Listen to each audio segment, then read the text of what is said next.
व्याप्तिर्यस्य निजे निजेशं निजेन मनसा पक्षे सपक्षे स्थिति व्यापृतश्चतु विपक्षतोत्तविषये शक्तिर्न वैबाधते नैवास्ति प्रतिपक्षयोक्तिरतुलं शुद्धं प्रमाणं समे भूयात् तत्त्वविनिर्णयाय भगवान् आनन्दतीर्थो मुनिः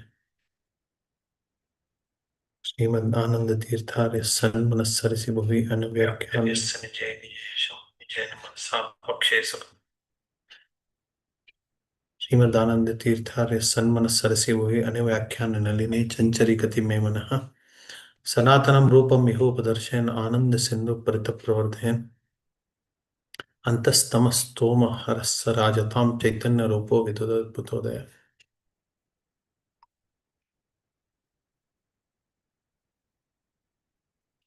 Just a minute, this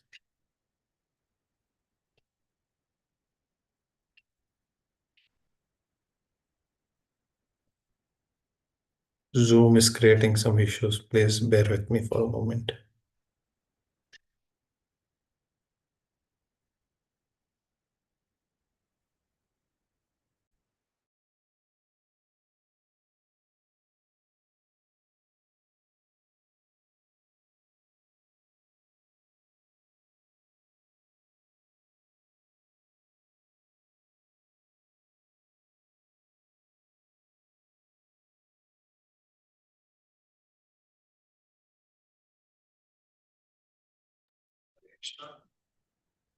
So, we were discussing the previous week about Jiva Tattva. Can somebody recollect some couple of points what we discussed?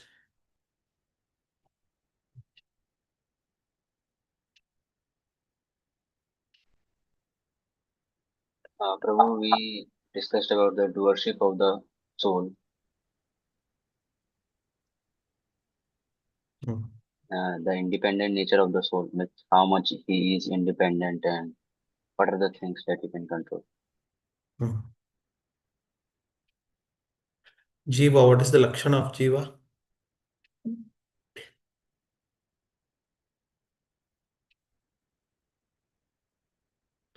Jivasya lakshanam kim? Anybody has noted down?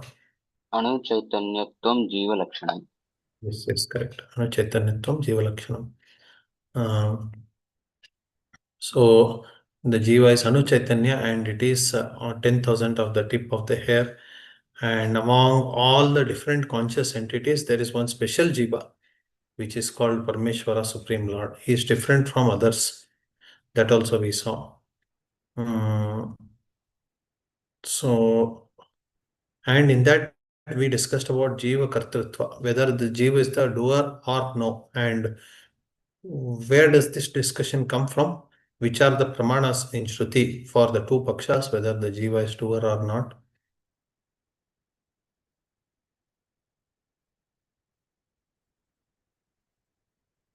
Which are the Shastra pramanas that speak about it? So basically, Bhagavad Gita, 3rd chapter, Prakrite Kriyamanani Gune Karmani Sarvashaha Ahankara Venmudhatma Kartahamiti Munyate.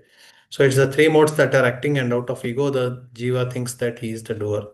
So that is one thing.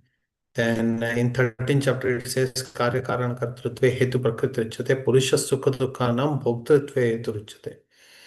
Means for all the causes that are happening in the material world, it is the Prakriti that is the cause, and for happiness and distress, it is the living entity that is cause. So one may think why this is there.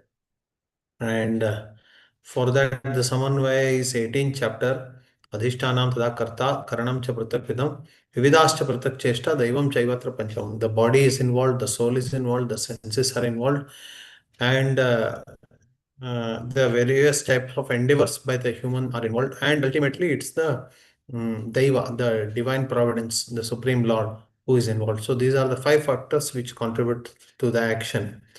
So in all these cases, it is the individual's decision that is causing this thing. Now, till here we had discussed. What we are going to discuss today is going a little further on the concept of how much individual is involved, how much individual soul is the doer. And this could be slightly controversial also, because there are people who would not agree to all these things. But we should understand, we will try to present the matter from a Shastric point of view, so that it will not be somebody's individual thought or something like that. So let us see more from a Shastric point of view, which are the two pakshas. It should be understood what Radha Damodar Goswami says here. It should be understood that the individual soul's doership is dependent on God. As stated by Shruti, Esha eva sadhu karma karyani tam yam ebhyo lokebhya unninishata. Esha u evainam asadhu karma karyati tam yam adho ninishate. Kautsiki Brahmana Upanishad. Whomever the Supreme Lord desires to carry to heaven, he inspires him to perform pious deeds. Whomever the Supreme Lord desires to carry to hell, he inspires him to perform sinful deeds. It is also confirmed by Brahma Sutra 2.3.39. Paraj tu tachrutehe. We saw this. The jiva's doership depends on the Supreme Lord, for that is stated in the Shruti. Okay, so what is the point that is coming up here? Here it is saying that whomever the Supreme Lord desires, he carries to heaven. Whomever he desires, he makes them sinful and carries them to hell. So it all appears that it is the desire of the Supreme Lord only that is working.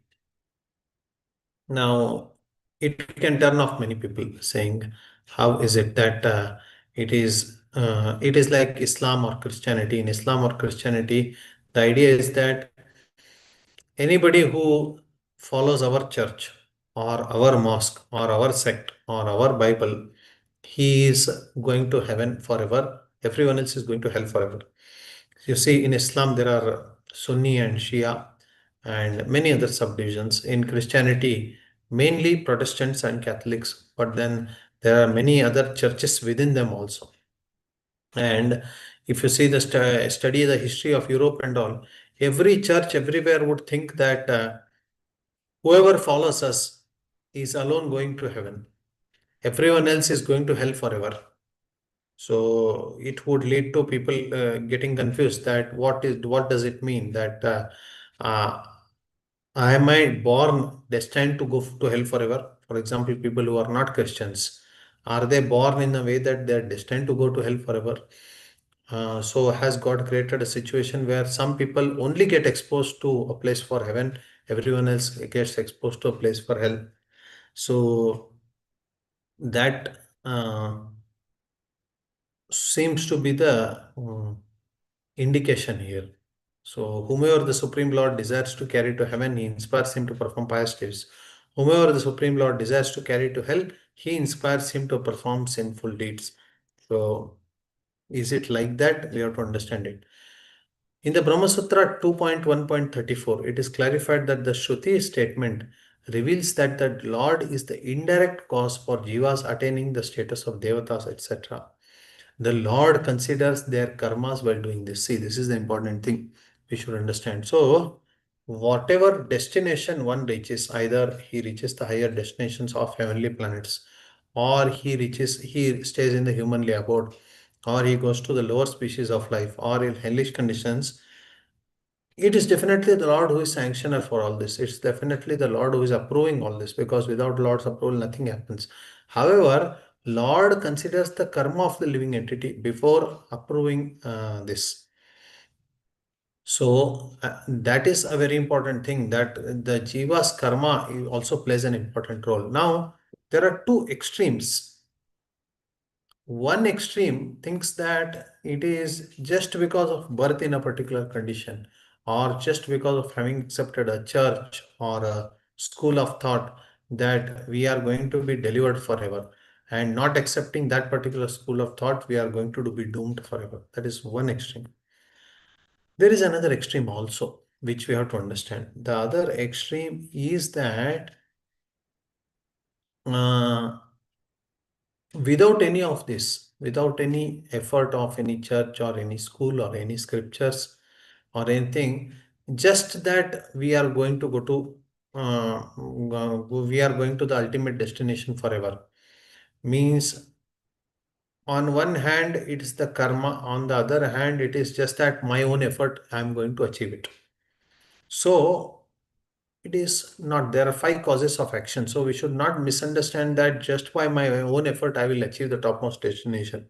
So, okay, people are engaged in sadhana, and that sadhana also requires the divine intervention. It also requires the mercy of the Lord to get us to the destination. So that's a very important factor we should consider.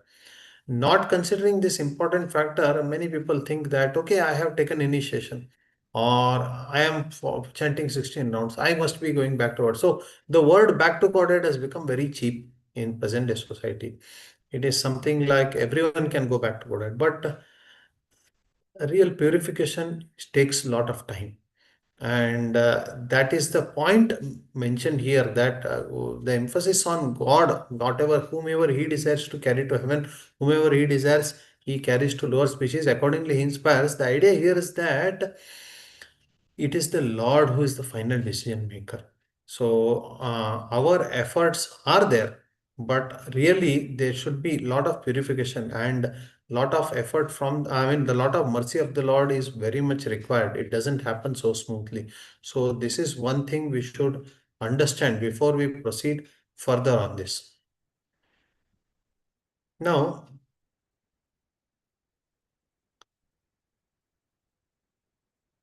Brahma Sutra says, Parastu Shrutehe, the Jiva's ability to act arises from Supreme Lord Parat as confirmed from Shruti. Yeah, the ability to act arises from the Supreme Lord. Means when I am doing to do some pious activity, or when I am going to do sinful activity, when I am going to do bhakti sadhana, all those abilities are because of the mercy of Supreme Lord only. Without His mercy, I cannot do any of these things. So what does Upanishad say about this? Antar pravishta Shastra Jananam. The Lord enters the beings as their inner controller. So it's a Lord who enters the living beings and controls them. He resides within the jivas and controls them. And Kautsiki Upanishad further says, Lord makes the jiva perform good actions. So it is ultimately the Lord who is going to help perform good and bad things. So the decision of the Lord plays a very critical role, something which we cannot deny. That is a critical point we should understand before we uh, proceed further on this. Because, just a minute, it can happen that certain entities' mercy can be denied also. So, how to understand these things? There are, on one hand, there is the idea of some people that every jiva, every living entity is going to be qualified to the ultimate destination of going back to Godhead. So everyone has a potential, everyone is a pure soul, Satchidananda. So everyone is qualified. On the other hand, there are other schools of thought who say that there are different levels of jivas. Some are qualified to go back to Godhead, some are qualified to eternally live in this world, and some they are such that they are going to hell forever.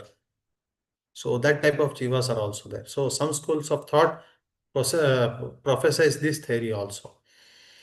Now, what is right? How to understand? Because if Lord is the inspirer for all our sadhana, if Lord is going to inspire us to do good and bad deeds, if everything is under control of the Lord, then what is the value of our effort?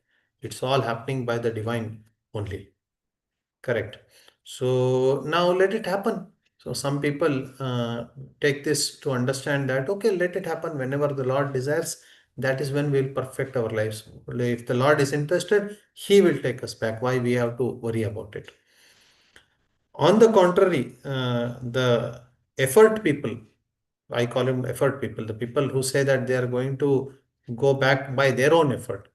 So their argument, they take it so simple that, okay, we are anyway putting effort, we are chanting our rounds, so at least we should definitely go back to Godhead and it's our right. So they think that the purification is such a easy thing that anyone will perfect. themselves. So these two situations lead to confusion, that have we been given so much independence that we can decide that we'll perfect our life? Or on the other hand, have we been given so much dependence that everything, when we go, when we perfect our life, is all decided by God only? So the problem with the second case, that everything is decided by God, is that okay, now no more putting effort, because whenever God decides, things will happen. The problem with the other case is that what is the role of God then? What about the Shruti statements which say that God has a role in our perfection? So how will we accommodate that? So these are the confusions that are there in this regard.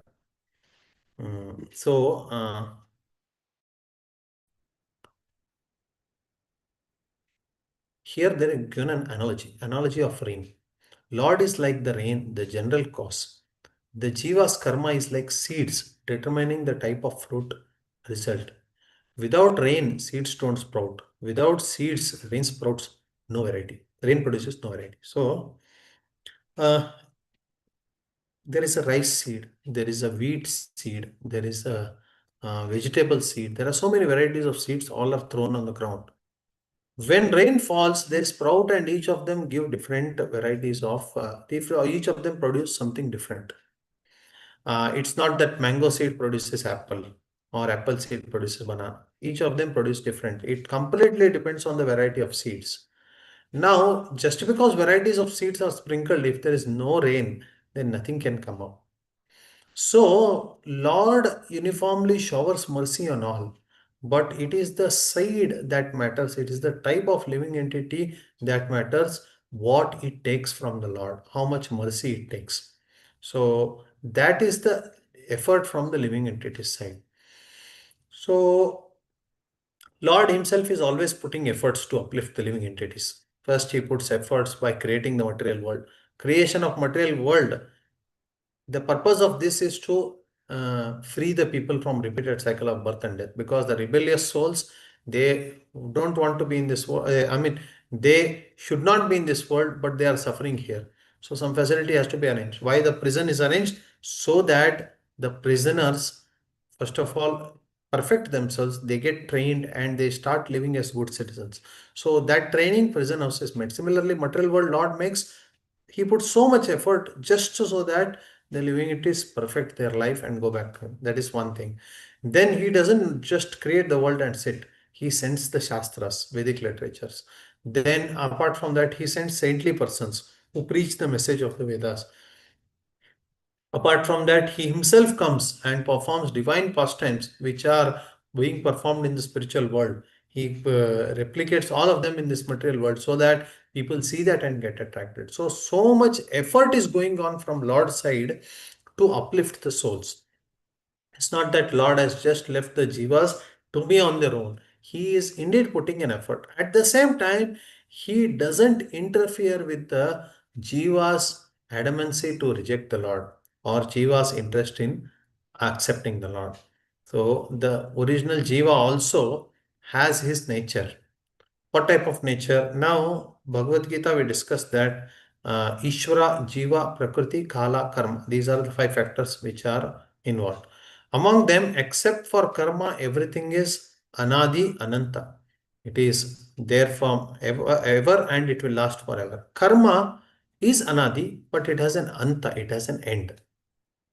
So, there was no beginning for karma, it was eternally there. Whereas when we perfect our life, when we are ready to go to kingdom of God, that is when the karmas end. When we take bath in the Viraja river is on the interface between material and spiritual world. So when we dive into the river and take bath, that is where we leave our linga deha, our mind, intelligence and false ego. We leave it in that water, and we enter as a pure soul into Vaikuntha. That is the process of liberation. So this process, I mean, this perfection that is there. Okay. So the living entity should make an effort for that. So what effort he should make? The Lord is already putting effort. He is giving the rain in the form of Veda Shastras. He is giving the rain in the form of sadhus. It is the individual to choose whether he wants to take it or no. So in that context, there is some little independence given. Independence means it is not beyond the purview of the Lord. When we say independence, it could be understood that Lord's control is no more there. No, not like that. Lord's control is very much there, but within the control of the Lord, He allows the seeds to fructify based on their natures. And those natures are born from Anadi Karma. See, today if I tell lies 4 times, then I will get a habit of telling lies. It becomes my nature. Similarly, stealing, if I engage in stealing, it becomes my nature. If I try to take the austerity of speaking softly or eating regulated food, then within some time it becomes my nature that I eat only regulated food or I speak only softly. So based on our actions today, our nature is generated. So just imagine there is anadi karma, there is no beginning of karma at all. It is beginningless. So how many different varieties of natures we would have accommodated? So accumulation of such varieties of natures have created a cover of ignorance on us. Why we act in a particular way, good, bad, and all, it is because of influence of avidya.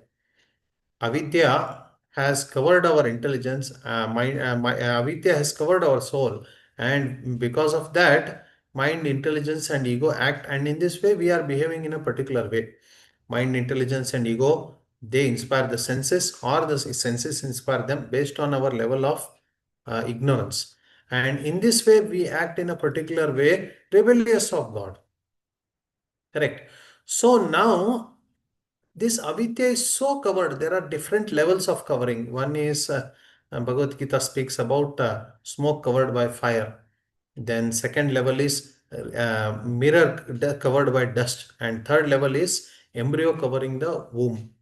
So in this way, we are stuck in different levels because of our ignorance, because of our accepting the material nature as all in all. We are stuck in different levels. And so this anadi karma has created a covering of avidya, which makes us act in a particular way, either pious or sinful. Now, when the same mercy of the Lord falls on different living entities, some of them take it to increase their love for God, some of them take it to be indifferent from the Lord, and some of them take it to increase their hatred towards the Lord. So that is what we should understand, that in this you cannot blame God saying that you are responsible for creating sinful jivas who are going to hell forever, or you are responsible to create jivas who are going to go close to God. Now, when a person perfects his life and goes close to God, then even after he attains liberation and becomes close to God, there also there is infinite opportunity for him to love God more. So there is always greater chance for the living entities to love God. Now similarly, when the jiva falls down into lower species of life or into hellish conditions, even there is an opportunity for the jiva to use his will and hate the Lord more. For example, suppose you are sent to hellish conditions. There, some jivas are so adamant that they will hate the Lord more. Oh, he has put me in hell. That means I will create more problems there. So just imagine a situation where a person goes to hell and there also he starts continuing his mischief. What will happen? After going to hell, after suffering the pains of hell, you are supposed to get a lesson. Oh, this was wrong. I should not have done this. I should now become a good man. That is when you are promoted to higher species. But if you go to hell and there continue the same mischief, then you will glide down further in hell. So it's not the Lord who is causing this. It is the living entity himself who is choosing such lower births. Okay, all this story is there. Is there any Shastra Pramana for this? So this is what Bhagavad Gita 16.19 says. Tanaham dushada kruran samsareshu naradhaman kshipami ajasram ashubhan asureshvapi yonishu. Those who are envious and mischievous, who are lowest among men, I perpetually cast into the ocean of material existence, into various demonic species of life. See, it's the Lord who is saying that I perpetually cast them into this. So he is not telling out of envy or hatred. He is telling out of this compassion that okay, they deserve some more treatment, because they're after going there also they are not learning their lessons. They are further increasing their hate for Lord. So that is why the Lord creates that situation more. Okay. Just 1 minute.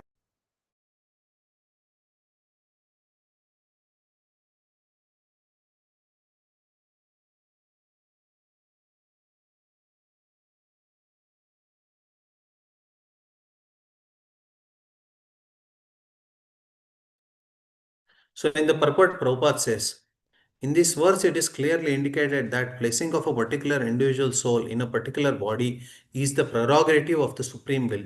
The demoniac person may not agree to accept the supremacy of the Lord, and it's a fact that he may act according to his own whims. But his next birth will depend on the decision of the Supreme Personality of Godhead and not on himself. In the Srimad Bhagavatam third canto, it is stated that individual soul after his death is put into the womb of mother, where he gets a particular type of body under the supervision of superior power. Therefore, in the material existence, we find so many species of life, animals, insects, men, and so on. All are arranged by superior power. They are not accidental. As for the demoniac, it is clearly said that they are perpetually put into the wombs of demons, and thus they continue to be envious, the lowest of the mankind. Such demoniac species of men are held to be always full of lust, always violent and hateful, and always unclean. The many kinds of hunters in the jungle are considered to belong to the demoniac species of life. So, here, what is being said, what Prabhupada is saying is that those who are demoniac nature, they are deliberately put into such species of life where there is opportunity for them to continue their demoniac deeds. They are born as children of demons, and in this way, they will inherit the sinful things and they will just continue those sinful things life after life, life after life. They don't want to improve, and so Lord allows them to continue to use their freedom for that. So further in the next shloka 16.22 is 20, it says, Asurim yonim apanna muda janmani janmani mam aprapyaiva kaunteya tato yanti adhamam gatim. Tato yanti param gatim is said at one place. Here it says tato yanti adhamam gatim. Attaining repeated births among the species of demoniac life, O son of Kunti, such persons can never approach me. Gradually, they sink down to the most abominable type of existence. Purport. It is known that God is all merciful, but here we find that God is never merciful to the demoniac. See, this is what Prabhupada says, never merciful to the demoniac. It is clearly stated that the demoniac people, life after life, are put into the wombs of similar demons, and not achieving the mercy of Supreme Lord, they go down and down, so that at last achieving bodies like those of cats, dogs, and hogs. It is clearly stated that such demons have practically no chance of receiving the mercy of God at any stage of life, later life. In the Vedas also it is stated that such persons gradually sink to become dogs and hogs. It may be then argued in this connection that God should not be advertised as all merciful if he is not merciful to such demons. In answer to this question, in the Vedanta Sutra, we find that the Supreme Lord has no hatred for anyone. The placing of the asuras, the demons in lower status of life, is simply another feature of his mercy. You see, simply another feature of his mercy. Sometimes the asuras are killed by the Supreme Lord, but this killing is also good for them. For in the Vedic literature, we find that anyone who is killed by the Supreme Lord becomes liberated. There are instances in the history of many asuras, Ravana, Kamsa, Hiranyakashipu, to whom the Lord appeared in various incarnations just to kill them. Therefore, God's mercy is shown to the asuras if they are fortunate enough to be killed by him. A sane man who does not want to glide to the species of demoniac life must try to give up these three enemies, which can kill the self to such an extent that there will be no possibility of liberation from material enlightenment. So, what is what they are attempting to say here? Uh, Once you are born in the body of a dog, or a hog or any lower species, a bird or something like that, once you get a body, you don't have freedom anymore. Means you have to act according to the way the body is conditioned. So dog's body is conditioned to bark, to chase people away. The hog's body is conditioned to eat filthy things. A tiger's body is conditioned to eat meat. So once it develops that body, it doesn't have freedom to change itself or not eat meat or not do things which the body conditions it. However, there is enough opportunity to work hard to not get that body. When you are in human life, you are having some knowledge, and that knowledge, the knowledge will cause liberation. So the more person takes shelter of knowledge, more there are chances that he will be elevated.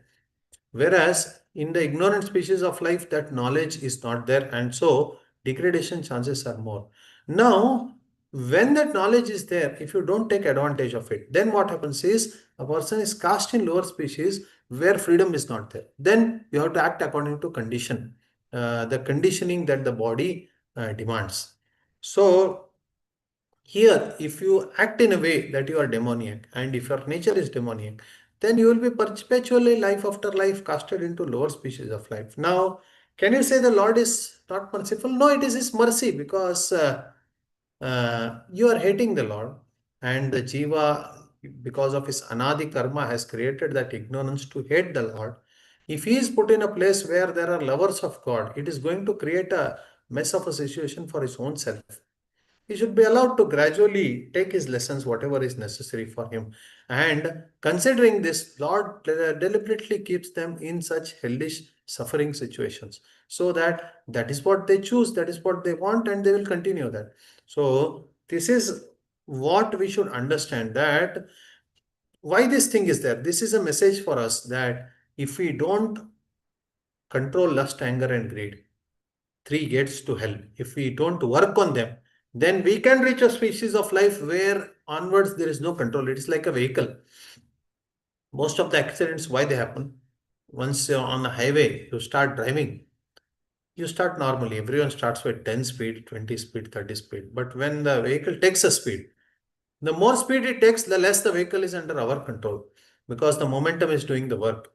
And suddenly, if something comes, if an obstacle comes or something comes, it's only the speedy vehicles which are not under control. Slow vehicles are easy to control. So similarly, if lust, anger, and greed are not controlled at the right time, then it could reach a situation where now that is going to take you to lower species of life forever, and then you don't have any control over the vehicle. Yes, at that time also, just like that was Hiranyakashipu, my dear father, you surrender to the Supreme Lord. All your problems will be solved. He will just forgive you. Surrender.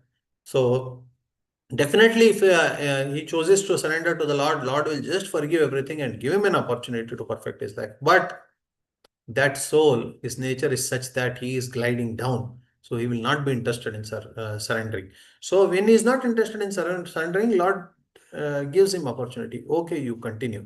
You continue where you are. So that is going to be the cause of perfection for you. I mean, that is what is needed for you to perfect yourself. So this is how we should understand. And this gives an impetus for good sadhana also. Because if all jivas are eligible to go back to God, our present understanding, all souls are eligible for purification, because soul is Satchidananda. Agreed, soul is Satchidananda. There is no question about that. But soul is covered. What our argument is that souls are covered by ignorance. There are some pakshas which believe that soul itself is sinful or soul itself is pious. The swarupa of the soul itself is pious. No, that is not what we accept. What we accept is that the soul is covered by anadi karma, infinitely. From infinite time, it is covered by ignorance that has shaped its personality in a particular way, that it has formed a particular seed, either a mango seed or some other seed like that, and that is going to sprout when the rain is going to fall. The rain of Lord's mercy is going to fall. Either the divine or the demoniac nature is going to sprout. Now, if we don't agree with this and say that no, all jivas are same, all of them are eligible equally to go to God, all of them are eligible for perfection. If this is our theory, then there is a problem with that. What is the problem? That it means that one day everyone will perfect their life. So it is just time that is separating perfection. From our conditioned state to our state of perfection, it is just the time that is the separator. So there is no role for sadhana. There is no role for shastra. There is no role for sadhu. There is no role for guru shushrusha.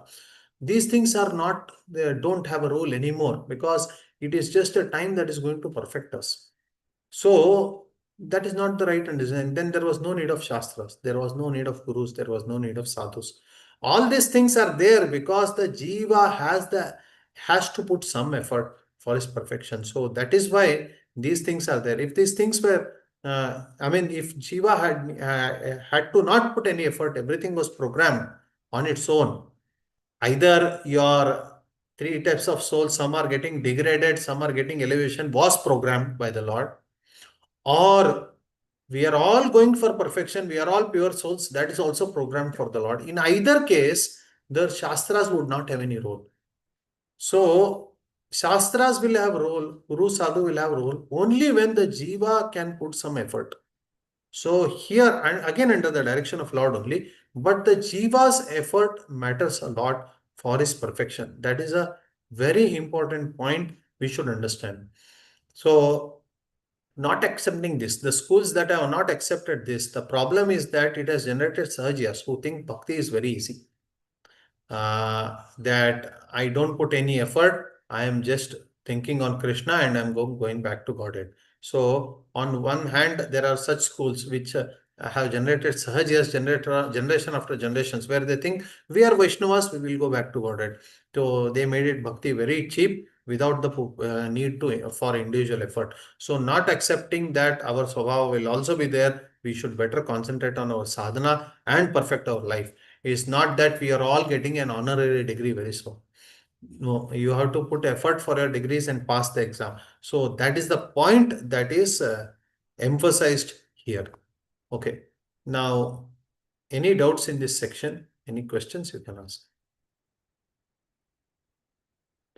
This section will be a little controversial because many don't agree that there are varieties of souls. Everyone say that the soul is pure. Undoubtedly, there is no doubt that soul is pure Satchidananda, but the ignorance can create different levels of people is what we are trying to say here. Yes, Prabhuji. Hare Krishna, Prabhu. Yes, Prabhu. Prabhu, I was just having my doubt through Mahabharata Tatpir Nirnaya and also what you said now, that there are three varieties of souls who either Uttama, Madhyama, or Kanishta, or whatever you call Devata, Manushya, or what is the other one? Danava. So and also it is said that there is no possibility of one becoming the other. Is my understanding correct? Because my question is based on that. Yeah. So yes, the understanding is correct, but you can ask your question, then I'll clarify it. My question is then, what's the point in preaching, or what's the point in because only the Manushyottamas who are eligible for mukti can take up bhakti. Those people who are having demoniac mentality will definitely degrade on their own, because demons are defined as those who, in spite of having the opportunity to take up bhakti, do not take up bhakti, or demons. Now, then the preaching will not work. The Supreme Lord is the one who's deciding who will get progressed and who will not. Then we can become a nimitta to take the message to those people who are inclined to take up bhakti. Is that the understanding? Or is it like we are just being there and doing our role so that the Lord can decide whoever wants to come? I just want to have some. Yes. So before that, the point before that, generally these statements from Mahabharata Tatpan Nirnaya are misunderstood by people. Okay. Most of the Madhvas, many of the Madhvas would misunderstand it to mean that it's the soul itself on its own nature demoniac. Or the soul itself on its own nature in samsara, indifferent from God, or eligible for perfection. But in Brahma Sutras, Madhvacharya clarifies this point. He says that it is not about the souls, it is the anadi karma that has covered the ignorance. So since the beginning, there is since no beginning. So the ignorance has created that type of this covering around the soul. And that ignorance is functioning to make them behave in a particular. Mm. Okay, so that is one point. Second thing is that why did the Lord go to Hastinapura to create a sandhi? Let's stop war. Whatever points, whatever you say, we'll agree. When it was known that Duryodhana is not going to agree, Duryodhana is going to oppose. It was clearly known. But still Lord went. Why he went? Because one thing you should understand that Lord always gives an opportunity, even to the demoniac. Mm. It's the demoniac because of their own nature close the doors on God. They are not interested in His mercy. So it is their nature that they have turned against Him, and it is difficult to change them.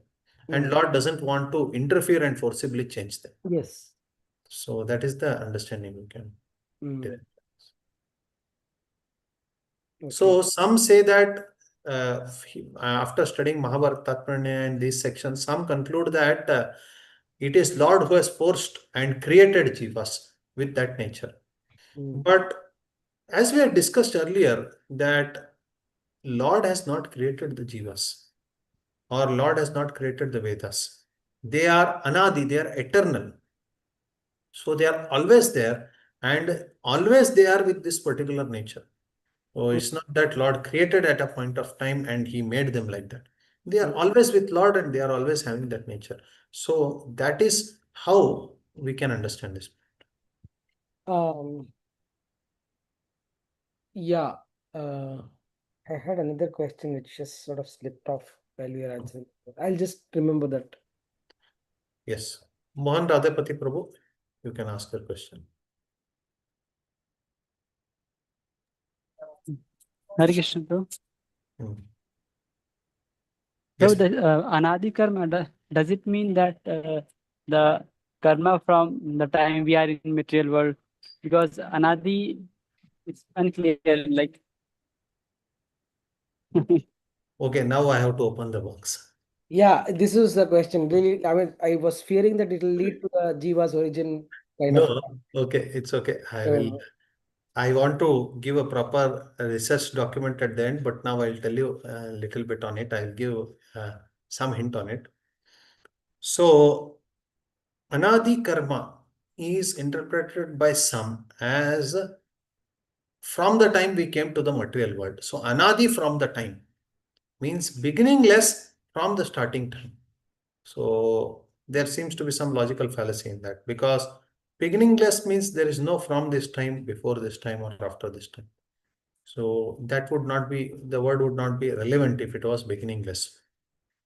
So some interpretation is that it is so huge the time that we can consider it as anadi, just like Lord, the devatas are called Amara. Amara, Nirjara, Deva, Tripuda, Vibhutasura. So the devatas are called Amara because they are not Amara, one day they are going to die. But compared to humans, Sapeksha, compared to humans, they are Amara. So like that, karma is Anadi, means it is so huge that it is much more than our calculation, is one thought. But then, what do you say about Jivas? Can the same logic apply to Jivas that their age is so huge that it can be counted as good as Anadi? Let's say your argument is right for Jivas. What about Ishvara? What about the Supreme Lord? Because Anaditva of the karma is considered that just because I cannot calculate, it is so huge, I consider it Anadi. Birth of Jiva, I cannot calculate, but someday God must have prepared, created him. So Anadi. Then the same logic, can it apply on Ishvara? That Anaditva of Ishvara is Aditva of Ishvara is so huge that we cannot calculate, so we have made it Anadi. So if the logic of applies on karma, why not apply it on jiva? Why not apply it on Ishvara? So it leads to some difficult conclusions if we are to take it like this. Okay. Yeah, there are terms like back to Godhead and all. The next section, when I explain it, it will give some more clarity on what is that. It will give some more clarity. Finally, my research paper, I will present it at the end in detail, which will make it more clear. Is that okay? At least you might have got a direction in which I might be thinking. Ravi, what about the fall down theory? Yes, Prabhu. Means what about the fall down theory that Jiva fall downs from the Vaikuntha? Prabhupada also supported this. We will discuss that, Prabhuji, how jivas came into this, and will give me some time. I will come to that point. But as of now, you can understand that at least our karmas have shaped us into good, bad, and indifferent souls. So it's the seed, at least that much we can uh, consider as of now. When this began and what is the history of that, that we will discuss, because that will create more controversies if immediately we get into. Okay. So anything else before we discuss the next point? Anything other than the jiva fall down? Prabhuji, I have a question. Hmm. Uh, you said that there are some living entities because of their Nadi karmas. They will be means falling down in the hellish planets. They will be deteriorating their condition They will hate uh, Lord more. Even in more that and more. condition, they will say, you are responsible for my pain, so I will Mm. increase your hatred towards you. So they will hate Lord more, and hatred will anyway lead to fall down. Mm. So, Prabhuji, my question is why not just keep it uncertain that this material existence will end or not? Like if we take a stand on both the sides that material existence will end. So you said that there will be no need of Shastra, and the stand you are taking that material existence will not end because of those jivas. So those jivas will never be elevated and will never be satisfied. So is it not unfair? My opinion is why not just take it uncertain that yes they can choose sometimes and they can not choose sometimes. It is uncertain that material existence will end or not, and yes, that's all. No, undoubtedly, it's uncertain only because today I have taken some decision to conduct this Vedānta Syamantaka course. You all took some decision to participate in this course. Now, it can happen that, logically speaking, it can happen that some species who is gliding on demoniacally can take some decision to take some action for his spiritual elevation. It could happen. I mean, logically, yes. So, and that way the jiva has opportunity to choose that. But then here Shastra also says that they have been so much covered by lust, greed, and anger that their momentum is too huge to stop gliding. So there can be some souls. We have not seen all the souls in the world. So we actually don't know. There can be some souls whose momentum is so huge that despite Lord providing opportunity, they are not interested in just gliding down on them. That is the idea. So probably how do I know that I am that soul or not? Better we focus on serious sadhana. We really don't know. So that is what Shastra wants to teach us. You better focus on sadhana. Don't take it lightly. That is the message Shastra wants to give to us by the varieties of jivas. Everyone is clear with this? What do others think? Yes, Prabhu. And this always is a point which always keeps coming back again and again as doubt. Hmm. But as of now, it sounds okay. Because Even- it's never Yes, so thoroughly convincing. No, the origin thing we will discuss, Prabhuji. Origin thing we will discuss in detail, so you don't worry about it. We will try to do a nirnay. It's not that in one lifetime we achieve all the knowledge, because there are higher species who are much knowledgeable than us. The position of devatas is superior in terms of Vedic knowledge. Then there are higher powers like Brahma. So this hierarchy always remains. In Pramaya Ratnavali, if we study, we'll get to know that hierarchy is in material world, hierarchy is in spiritual world. Everywhere there is a hierarchy. So everywhere there will be people who will be much more knowledgeable than us. It is said that the power of Mahalakshmi, the knowledge of Mahalakshmi is such that even after thinking, she cannot know the Lord fully. But without thinking, she knows everything about the material world. Hmm. So that is the greatness of Mahalakshmi. And about Supreme Lord, without thinking, he knows about himself. Without thinking, he knows about everyone else. So that is the position of Supreme Lord. So there will always be scope to learn more. But what we can do is apply our intelligence as Archana.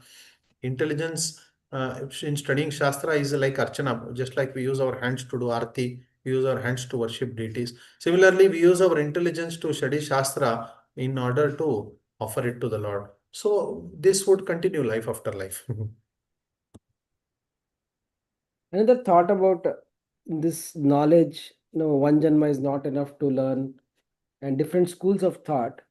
Hmm. I always have this confusion, saying that there are different schools of thoughts. Hmm. And let's say, for example, Madhvas, they believe in the Panchaveda Taratamya.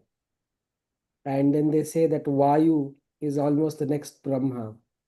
And hence he is the one who delivers on behalf of the Lord. Hmm. Whereas Bhagavatam never speaks about Vayu being in that position. So there are different schools of thoughts who believe in different ways in which moksha is delivered, or how the jiva can deliver himself, or with the help of the Lord and the association. Hmm. But regardless of how different schools of thought construct their arguments, the fact is one. The fact can be only one. Hmm. That I believe in Shiva's supremacy or Vishnu's supremacy, it's only one only is possible. Yes. Well, I today in this life I am a Vaishnava, and I have Vaishnava philosophy, and I'm looking at the Vedas in a way where I'm convinced by the Vaishnava acharyas. Hmm. And some Shaivite who is also equally pious or more ardent might be thinking that Shiva is more supreme than Vishnu. Hmm. Now both of us can't be right. Hmm. One of us have to be wrong. Hmm. So is this eternally going to be a study, or once one even conviction in that matter, it's going to be given by the Lord. But the conviction also, like how Krishna says in Bhagavad Gita, that whatever the jiva wants to get convinced, I give him more knowledge to get convinced in that direction. Yes. So these kind of elements is interesting for me to keep studying. There is no doubt about that. However, somewhere we need to have, as you said, there needs to be nirnaya. Yeah. To So that leads us to the next point about the need of guru. See, one thing is that individually on our own effort, we cannot achieve anything. So eventually external help is definitely required to know all these things. So perfection of life is not a one lifetime journey. Project BTG is not a one lifetime project. It is yeah, a multi-lifetime project. So when Prabhupada says perfect your life and go back to God, don't waste your time, he is creating a sense of urgency that if he doesn't create urgency, then we will postpone it to another 20 lifetimes, 50 lifetimes, 100 lifetimes. So if he is not creating that urgency, we will be more lazy. So he is creating that urgency. That doesn't mean that anybody sheltered under Prabhupada has the red carpet entry into back to Godhead. No, it means that follow his rules, you are going back. So follow his rules is a difficult thing. No, that is condition apply. That is where things are becoming difficult. So definitely among philosophies, there are different philosophies. The Charvaka Darshana is there, which is completely atheistic. Even among theistics also there are Shad Darshans. The six Darshans are there. The Sankhya, the Mimamsakas, the Nayayikas, then the Yogas, then the Purva Mimamsa, Uttar Mimamsa. One thing I missed out. Purva Mimamsa is Mimamsakas. Uh, Uttara Mimamsa Vedanta Sutra. the Uttar Mimamsa is Vedanta Sutra. There is one thing I missed out. The Vaisheshikas. So there are different schools like this. Okay. And each school has some particular affinity towards one thing.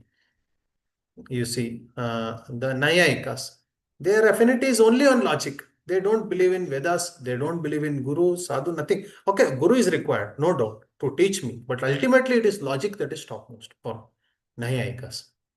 For Mimamsakas, for them, Vedas are topmost. Logic, no. Vedas are topmost.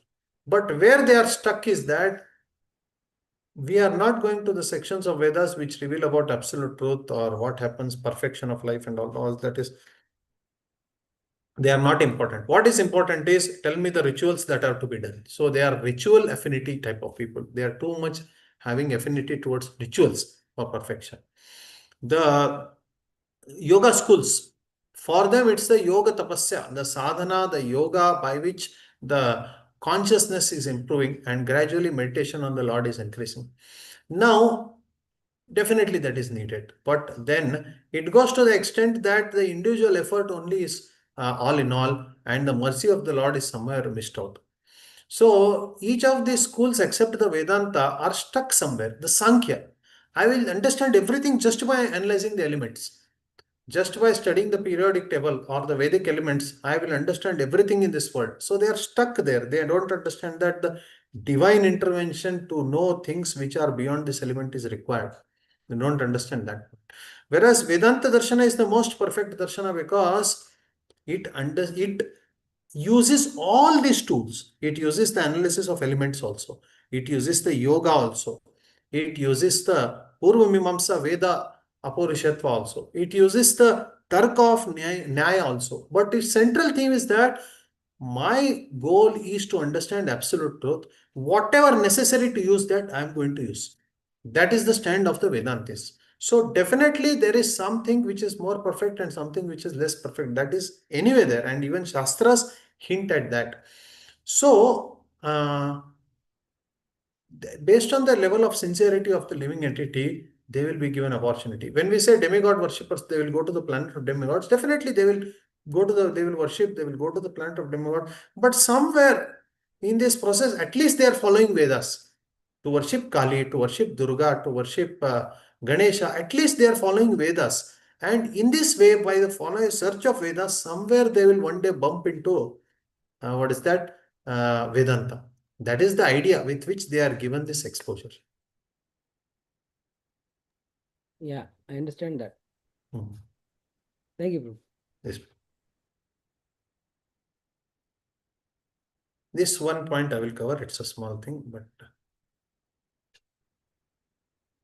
the individual soul must be considered a servant of the Supreme Lord, as stated in the Padma Purana Uttarakhanda 226.37. Dasa bhuto harer eva nanyasyaiva kadachana. The individual soul is a servant of the Lord Hari, of Lord Hari only, and never of anyone else. Someone may argue, if all individual souls' status as servant of Lord Hari is accomplished fact by their own nature and is invariable, then the instructions of the six scriptures and so on would be useless. It is not so, for by revealing their status of Lord's servants, such instructions and so on are useful. Without churning butter, certainly certainly does not appear from yogurt, nor does fire appear from wood without friction. So here another Puru Paksha argument that when we say that it's the jivas who are covered by different levels of ignorance, and some are going to glide towards perfection, some are going to fly towards perfection, some are going to glide towards more and more suffering species of life because of their own natures. When we say this thing, the immediate thing is Jivair Swarup Hoy Krishna Nityadas. That is the counter argument, that it is the nature of the living entity to be eternal servant of Krishna. So does that not conflict with this? That individual soul is a servant of Hari only and not of anyone else. So when he is a servant of Hari, one day he will achieve servitorship and perfection of Hari. So how do I understand this point? So what these people further take the argument, they say that, okay, this is the point I was telling, that we are all servants of Krishna. So that means we are going to achieve service to Krishna. So then so many scriptures are also not necessary. So why so many rules? Prabhu, perform bhakti, Prabhu. Why so many rules you have to do? So this is the argument that people give. When sometimes when we tell you do kirtan like this, or you do deity worship like this, do this like that. Prabhu, you should do bhakti, Prabhu. You should do out of devotion. Why so many rules? So here that point is being addressed, that if the status is of servant of the Lord, then why Shastras are required? So these are 2 points that we are going to tackle now. One point is that if everyone is a servant, then where comes the question of gliding souls who are going to increase their hatred towards the Lord eternally? And second thing is, what is the need of scriptures? So now it is like there are servants. Okay, now there are people who are working for a government. They are called as government servants. But is every government servant loyal to the government or doing it out of sincerity? No, there are people who are corrupt. There are people who are at different levels. But then the government has rules. You have to report at this time. You have to go back at this time. So at least that rule you are obliged to follow. Irrespective of whether you accept the other things of the government or no, you are obliged to follow certain things. So like that, when we say Jiver Swarupa Krishna Nityadas, you have to be under Krishna. You cannot be his master, or you cannot be equal to him, or you cannot be independent to him. Anybody who is in this world has to be a dasa of Krishna only. He has to act according to plan of Krishna only. That is the idea here. Now you may be rebellious to him, but still you cannot overcome Janma Mrityu Jara Vyadhi. You cannot overcome the limitations of this material world. You have to act within the. So that way your dasatva is still there. Even if you are rebellious, you have to act under his control only and not independent of his control. So that is how you should understand this concept of dasatva. Second thing is Shastras. So you see here Radha Damodar Goswami gives a very nice example of butter. So only when we churn the curd, the butter comes. Without churning it, curd does not come. So fire in the wood is there, but then only when friction is there, that is when the fire is lit. So similarly, the servitorship nature is there in the soul, but there is a shastrika vidhi, a shastra vidyam utsujya vartate kamakarata nasa siddhim avapnoti na sukham na param gatim. To achieve that love of God, you should follow a particular shastra vidhi. What is the shastra vidhi? Shravanam, Kirtanam, Vishnu, Smaranam, Pada Sevanam, Archanam, Vandanam, Dasyam, Sakyam, Atma Nivedanam. So there are Navavida Bhakti, and each of them Adau Shraddha, Tata Sadhu, Sangascha, Bhajana Kriya, Anartha Nivritti, Nishta Ruchi, Asakti, Bhava Prem. So these are the things, and there are 5 angas of Bhakti. Nama Kirtana, Bhagavata Shravana, Shraddha, Matharavas, Shraddha, Sri Murti Seva. These are the different angas of Bhakti. So these must be followed to churn the curd and make into butter.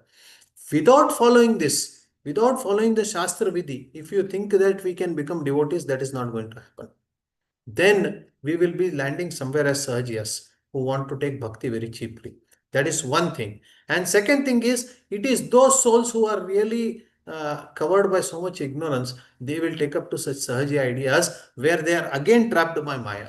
So Maya is, as we have discussed, Devi Esha Gunamayi, Mama Maya, Duratteya, Mameva e Prapatante, Maya Metam Karantate. Maya is superior to every living entity. She has Avarnatmika and Prakshepatmika Shakti.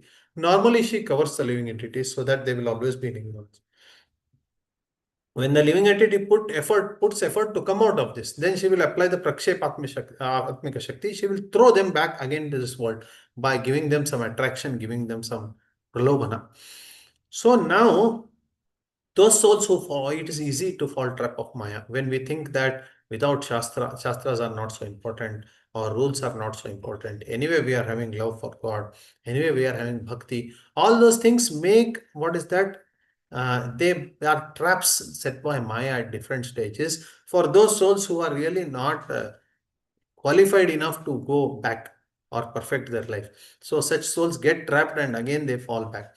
So that is why Shastra Vidhi is very important, because it churns out the devotion in us, without which the devotion doesn't get churned.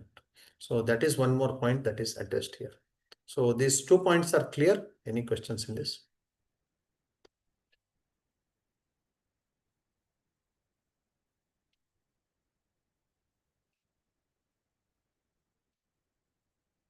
So, okay, now next topic will be about the importance of spiritual master in our life. So we discussed, Rajavinod Prabhu brought a nice point that how are we to know whether our path is right or which way we are going. So this is where somebody is going to hold our hand and show us the way. So his position is very important, that we will discuss tomorrow. Anything else to add to this? Please let me know.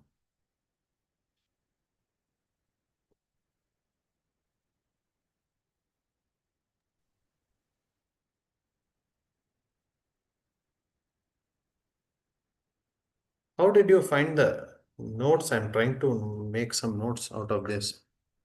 My idea is that eventually these notes we can put it in the form of consolidated notes for study.